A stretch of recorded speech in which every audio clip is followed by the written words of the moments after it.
Hello, I'm Suzanne Thompson, a longtime knitter, crocheter, and textile artist. In 2016, I started an ongoing art and history project called Celebrate Doilies. It explores how needlework connects us across time and distance. A comment I hear a lot from people who have a lot of family needlework is, I don't know what to do with all this stuff. The question really wasn't, what can you do with doilies, but why do we even keep doilies? They are pretty, but you can't tell that if you keep them in a box. I read a story once about a lady who inherited an afghan her grandmother had crocheted, and she remarked that every inch of the thread in that afghan had passed through her grandmother's hands. And she wrote, quote, "My grandmother's DNA is in that afghan."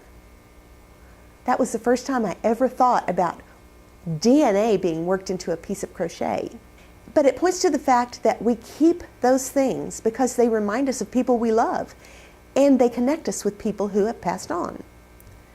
So what we can do with doilies is to tell their story, to take a picture, to write down who made them and what those people meant to us.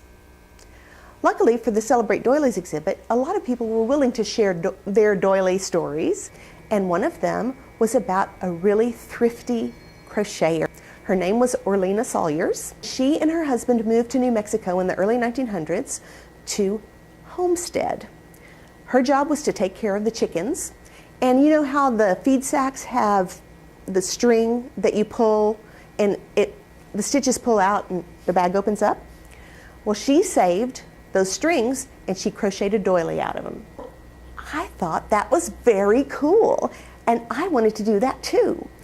We don't have chickens, but we do buy cat food in the 16-pound bags closed with a pretty red string.